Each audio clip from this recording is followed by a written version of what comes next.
नमस्कार, आपण पाहत आहात पुणे लाईव्ह न्यूज। पाहुयात आज दिवसभरातील ठळक घडामोडी। जोरात अंगावर गाडी घालण्याचा प्रयत्न केला। या गोष्टीचा जाब विचारल्याने तरुणाला डोक्यात आणि कानावर दगडाने गंभीर मारहाण करण्यात आली। या प्रकरणी महिलेसह दोघांवर गुन्हा दाखल करण्यात आला आहे। ही घटना महाळुंगे तालुका खेड या ठिकाणी रविवारी दिनांक 26 जानेवारी रोजी सकाळी 11 वाजण्याच्या सुमारास घडली। अजित शरद वारकड वयवर्ष 26, राहणार म्हाडा सोसायटी, महाळुंगे तालुका खेड असे मारहाणीत जखमी झालेल्या तरुणाचे नाव असून त्यांनी महाळुंगे MIDC पोलीस ठाण्यात फिर्याद दिली आहे। पोलिसांनी सोमनाथ अरुण कदम वयवर्ष 40 आणि राजश्री सोमनाथ कदम वयवर्ष 35 दोघेही राहणार म्हाडा सोसायटी, महाळुंगे तालुका खेड, जिल्हा पुणे यांच्या विरोधात गुन्हा दाखल केला आहे। ऑनलाईन जंगली रमीचा नाद पूर्ण करण्यासाठी एक्सप्रेसमधून प्रवास करणाऱ्या प्रवाशांच्या सोन्याचा ऐवज आणि रोख रक्कम लुटणाऱ्या चाकणमधील एका चोरट्याला कल्याण लोहमार्ग पोलिसांच्या गुन्हे शाखेच्या पोलिसांनी तांत्रिक माहितीच्या आधारे अटक केली आहे। त्याच्याकडून 7 लाखांहून अधिकचा चोरीचा सोन्याचा ऐवज पोलिसांनी जप्त केला आहे। रोख रक्कम त्याने जंगली रमी खेळण्यावर उधळली आहे। योगेश श्रीनिवास चव्हाण, राहणार चाकण तालुका खेड असे या चोरट्याचे नाव आहे। योगेश चव्हाण याची चौकशी करताना त्याला ऑनलाईन जंगली रमी खेळण्याचा नाद असल्याचे समोर आले। ही हौस पूर्ण करण्यासाठी लागणारे पैसे तो एक्सप्रेसमधून प्रवास करणाऱ्या प्रवाशांचे सोने आणि रोख रक्कम चोरायचा। किमती ऐवज ते विकून टाकायचा। त्या माध्यमातून मिळणारा पैसा तो जंगली रमी खेळण्यासाठी वापरायचा असे पोलीस तपासामध्ये निष्पन्न झाले। म्हाडा ते कल्याण या प्रवासात एक महिला झोपी गेल्या होत्या। ही संधी हेरून या चोरट्याने धावत्या एक्सप्रेसमध्ये महिलेचा 7 लाखांहून अधिकचा रकमेचा सोन्याचा ऐवज आणि रोख रक्कम असलेला बटवा चोरला व पसार झाला। पोलिसांनी म्हाडा ते कल्याण रेल्वे स्थानकाच्या दरम्यान रेल्वे स्थानकावरील CCTV चित्रण तपासले। या तपासात एका इसमाने ही चोरी केली असल्याचे निष्पन्न झाले। पोलिसांनी त्या इसमाची ओळख पटवली। तो चाकणमधील असल्याचे पोलिसांना समजले। योगेश चव्हाण असे त्याचे नाव असल्याची खात्री पटल्यानंतर पोलिसांनी तांत्रिक माहितीच्या आधारे त्याला अटक केली। 7 लाखांहून अधिकचा चोरीचा सोन्याचा ऐवज पोलिसांनी जप्त केला आहे। खेड तालुक्यातील नायफड गावात विविध विकास कामांची उद्घाटने आमदार बाबाजी काळे आणि पुणे जिल्हा नियोजन समितीचे सदस्य भगवान पोखरकर यांच्या हस्ते करण्यात आले। खेड तालुक्याच्या पश्चिम भागात माळराने पेटवण्यात येत आहेत। त्यामुळे अनेक ठिकाणी काळे ठिक्कर डोंगर दिसू लागले आहेत। या अज्ञातांनी पेटवलेल्या माळरानाची आग आता डोंगरांना भिडू लागली असून या आगीने वनसंपदा आणि वन्य प्राणी आणि सरपटणारे प्राणी प्रभावित झाले आहेत।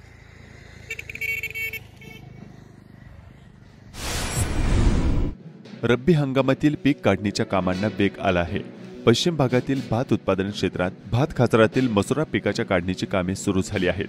तसेच ज्वारी पिकाची काढणी सुरू असली तरी यंदा ज्वारी उत्पादनात घट होऊन जनावरांसाठी लागणारा कडवा चारा यंदा कमी प्रमाणात उपलब्ध होणार आहे।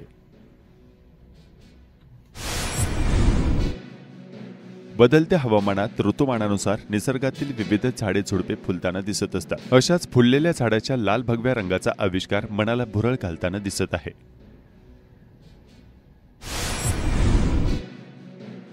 खेड तालुक्यात थंडी गायब झाली आहे। उन्हाचा पारा चांगलाच वाढताना दिसत आहे। मध्यरात्री व पहाटे काही प्रमाणात थंडी जाणवत आहे। अचानक बदललेल्या या वातावरणाचा नागरिकांच्या आरोग्यावर परिणाम होत आहे।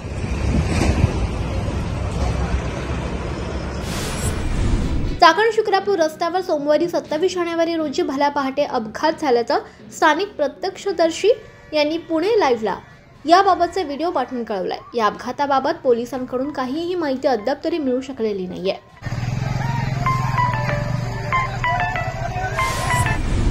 तळेगाव चाकण शिक्रापूर रोडवरील वाहतूक कोंडी आणि अपघातांचं प्रमाण वाढत चाललंय। प्रशासनाच्या नाकावाटीतून अहोरात्र ही वाहतूक होतीये। तळेगाव चाकण ते शिक्रापूर या राष्ट्रीय महामार्ग क्रमांक 548D वर सकाळी आणि संध्याकाळी 3-3 तास अवजड वाहनांना प्रवेशबंदी लागू करण्यात आली होती। मात्र प्रशासनाच्या ढिसाळ अंमलबजावणीमुळे हा निर्णय केवळ कागदावरच राहिलाय।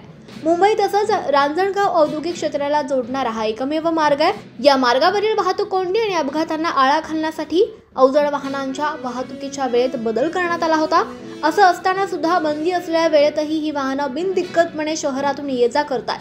चाकणच्या माणिक चौकात आणि तळेगाव चौकात ही वाहनं वळण घेताना वाहतुकीची मोठी कोंडी होतीये। या समस्येवर तोडगा काढण्यासाठी ठोस उपाययोजना करणं अपेक्षित आहे। अवजड वाहतुकीचा प्रश्न दिवसेंदिवस गंभीर होत असल्याचं निरनिराळ्या घटनांमधून स्पष्ट होतंय।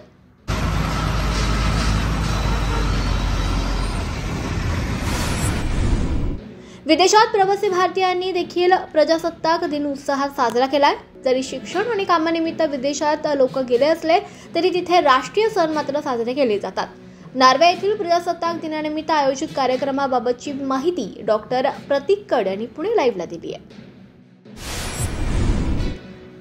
खेड तालुक्यातील काळूस गावामध्ये 2 दिवसांपासून ड्रोनद्वारे अचानक सर्वे आणि मोजणी सुरू करण्यात आली आहे। गावकऱ्यांनी याबाबत संबंधितांना विचारले असता काळूसमध्ये बंदिस्त पाईपलाईनद्वारे चासकमान धरणाचं पाणी आणणार असल्याचं त्यांच्याकडून सांगण्यात आलं। प्रत्यक्षात हा सर्वे नेमका कशासाठी सुरू आहे याबाबत नागरिकांत मोठा संभ्रम असल्याचे चित्र पाहायला मिळत आहे। सुभाष साहेबराव कवडे आणि सर्व आमच्या काळूस गावातील सर्व सरपंच सर्व शेतकरी या ठिकाणी चाकण पोलीस स्टेशनला जे 2-3 दिवस काळूसच्या भागामध्ये ड्रोनच्या सहाय्याने जो सर्वे चालू होता तो बेकायदेशीर सर्वे होता। तो सर्वे कशासाठी चालू होता हे आम्हाला माहिती नव्हतं आणि आपले सगळे शेतकरी त्या ठिकाणी बघितल्यानंतर चाकण या ठिकाणी त्यांच्या विरोधात तक्रार देण्यासाठी आम्ही या ठिकाणी आलो। तर संबंधित जे काय ते इंजिनियर आहे चेतन इंजिनियरचे जे काही सर्वेअर आहे त्यांचे संबंधित अधिकारी या ठिकाणी आम्ही घेऊन आलो। त्यांनी या ठिकाणी त्यांचे वरिष्ठ अधिकारी या ठिकाणी बोलावले आणि त्यांनी सांगितलं की आमचं चुकून या ठिकाणी आम्ही सर्वे केलेला आहे, तर तो बेकायदेशीर सर्वे आहे। गेले अनेक वर्ष सातत्याने काळूस गावातील सर्व शेतकरी जमिनी वाचवण्यासाठी प्रयत्न करत आहेत। शासन दरबारी जमिनी संपादनाचा वगळण्याबाबत प्रस्ताव बाकी असताना अशा पद्धतीचे चुकीचे सर्वे या ठिकाणी जे होतात ते अतिशय गंभीर बाब आहे आणि त्या संदर्भामध्ये या अधिकाऱ्यांवर कारवाई व्हावी याची तक्रार देण्यासाठी आम्ही या ठिकाणी आलो। तर संबंधित पोलीस स्टेशनच्या अधिकाऱ्यांनी आणि त्या संबंधित जे काय सर्वेअर होते त्यांनी या ठिकाणी बोलवून पोलीस स्टेशनने त्या ठिकाणी मध्यस्थी करून त्यांचं लेखी आश्वासन त्यांनी या ठिकाणी दिलंय की या पुढच्या काळामध्ये तुमचा कुठलाही सर्वे आम्ही या ठिकाणी करणार नाही, तुमचं जे काही म्हणणं आहे ते आम्ही सरकारला कळवू अशा पद्धतीने लेखी आश्वासन या ठिकाणी दिल्यानंतर आम्ही या ठिकाणी तक्रार देण्याचं थांबलेलो आहोत। या पुढच्या काळामध्ये कुठल्याही प्रकारचा सर्वे होणार नाही असं त्यांनी आश्वासन दिलेलं आहे। भरधाव वेगातील टेम्पोने दिलेल्या धडकेत दुचाकीनं अचानक पेट घेतला आणि यात दुचाकी चालकाचा होरपळून मृत्यू झालाय, तर दुचाकीवरील दुसरा गंभीर जखमी झालाय। ही घटना पुणे नाशिक महामार्गावर रविवारी दिनांक 26 जानेवारी 2025 रोजी पहाटे 4च्या सुमारास चाकण तालुका खेड येथे घडली आहे। या प्रकरणी टेम्पोवरील चालक काशीनाथ सिद्धराम राहणार भारत माता चौक चाकण याच्या विरोधात चाकण पोलिसात गुन्हा दाखल करण्यात आलाय। सामित्र सन्नाप्पा बसनिंगप्पा चिंतामणी वय वर्ष 24 राहणार आंबेठाण चौक चाकण असा अपघातात मृत्यू झालेला दुचाकी स्वाराचं नाव असून त्याचा मित्र सर्वेशनाथ शशिकांत यादव वय वर्ष 22 राहणार आंबेठाण चौक चाकण हा भाजून गंभीर जखमी झाला होता। नाशिक पुणे रोडवर चाकणमधील स्वामी कार डेकोर समोर भारत माता चौक चाकण येथे नाशिककडून येणाऱ्या मोटारसायकलला चाकणकडून नाशिककडे चुकीच्या दिशेनं येणाऱ्या टेम्पोने जोरदार धडक दिली आणि या अपघातात दुचाकी चालक सामित्र याचा मृत्यू झाला, तर सर्वेशनाथ यादव हा गंभीर जखमी झालाय। चाकण पोलीस याबाबत अधिक तपास करतायत। चाकण परिसरात सर्व डॉक्टर व त्यांच्या रुग्णालयांची शासनाच्या वतीने बॉम्बे नर्सिंग होम अनुषंगाने तपासणी मोहीम चालू आहे। शासनाकडे झालेल्या तक्रारी या प्रामुख्याने लाखो रुपये बिल घेऊ पाहणाऱ्या कॉर्पोरेट हॉस्पिटलच्या विरुद्ध असून तपासणी मोहिमेमध्ये मात्र छोटे रुग्णालय आणि ओपीडी धारक डॉक्टर्स भरडले जात आहेत। या तपासणी मोहिमेतून लहान डॉक्टर आणि रुग्णालय वगळण्यात यावे अशी विनंती चाकण डॉक्टर असोसिएशनच्या वतीने राज्याचे उपमुख्यमंत्री अजित पवार यांना करण्यात आली आहे। याबाबत संबंधित विभागाचे अधिकारी व संबंधित विभागाचे मंत्री यांच्याशी तत्काळ चर्चा करून मार्ग काढणार असल्याचे उपमुख्यमंत्री अजित पवार यांनी यावेळी सांगितले। यावेळी चाकण डॉक्टर्स असोसिएशनचे अध्यक्ष डॉक्टर असित आरगडे यांच्यासह doctor Sagar Somvanshi, doctor Sagar Patil, doctor Amol Benke, doctor Devidas Patil, doctor Manoj Gawade, doctor Sachin Kshirsagar आदी उपस्थित होते। खेड कृषी उत्पन्न बाजार समितीत मागील 25 वर्षात कामगार भरतीत आणि पदोन्नती देताना मोठा गैरकारभार झाल्याचा आरोप करत याच बाजार समितीचे माजी संचालक राम गोरे यांनी रविवार दिनांक 26 जानेवारीपासून चाकणमध्ये आमरण उपोषण सुरू केले आहे।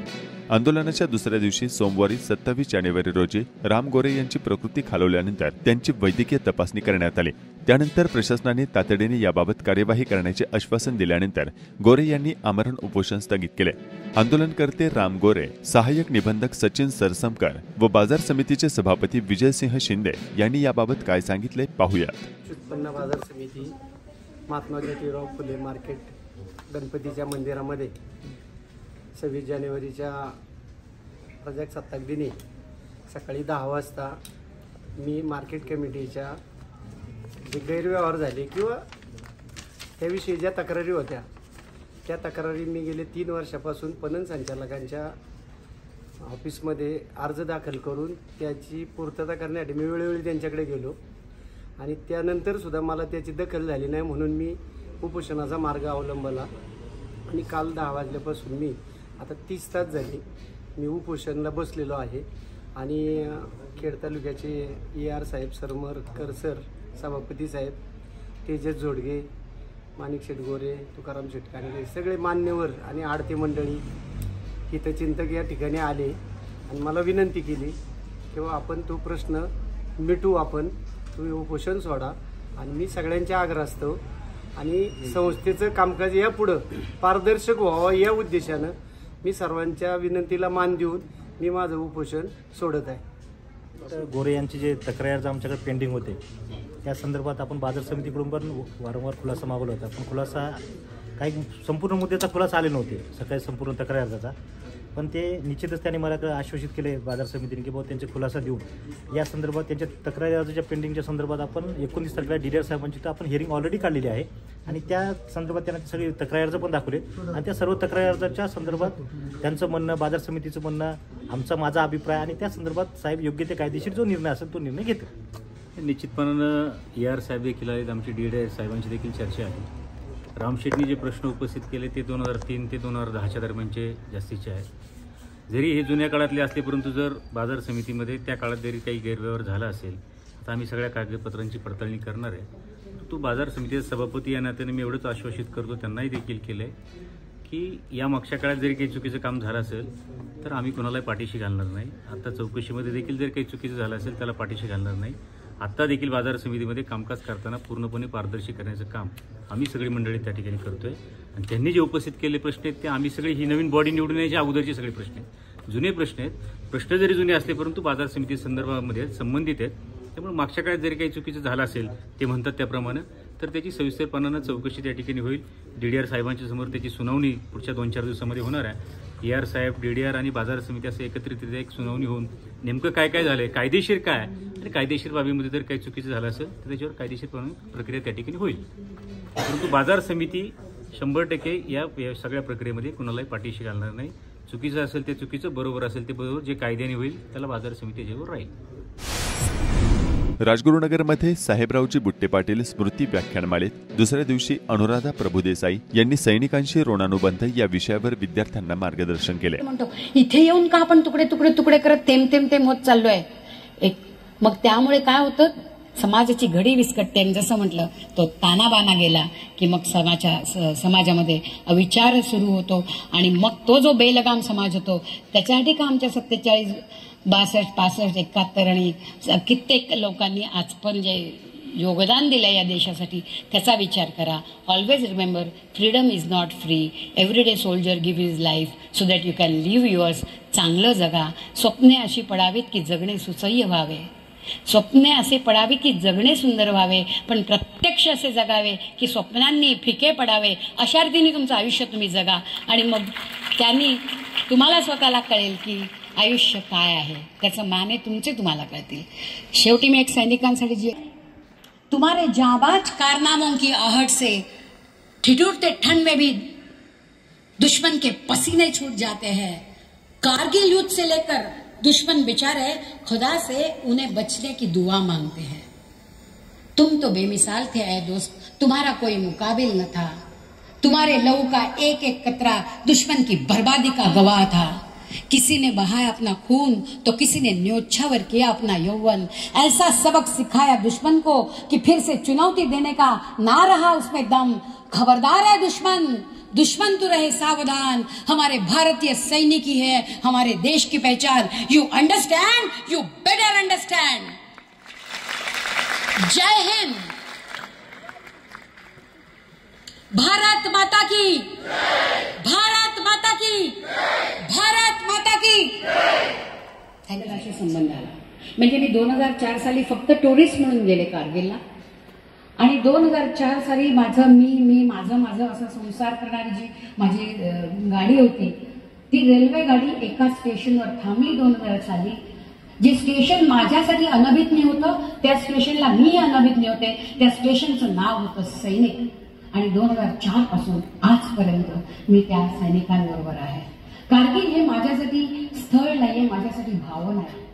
कारण तिथे पराक्रम आहे, तिथे धाडस आहे, तिथे धैर्य आहे, तिथे जीवाची बाजी आहे आणि तिथे वियोगाचा दुःख. रे सुता भाग्य माझे थोर म्हणून जाहलो तव मी पिता. तो पिता आपल्या पुत्राचं खूप कौतुक करतो. पोचशी तू दिव्य लोकी सूर्यमंडल भेद. श्री ज्ञानेश्वर शिक्षण संस्थेच्या श्री ज्ञानेश्वर विद्यालय व ज्युनियर कॉलेज आळंदी देवाची येथे प्रजासत्ताक दिन साजरा करण्यात आला. संचलन, लाठीकाठी, तलवारबाजी, लेझिम पथक, दिंडी सोहळ्यासह अनेक कार्यक्रमांचं यावेळी आयोजन करण्यात आलं होतं.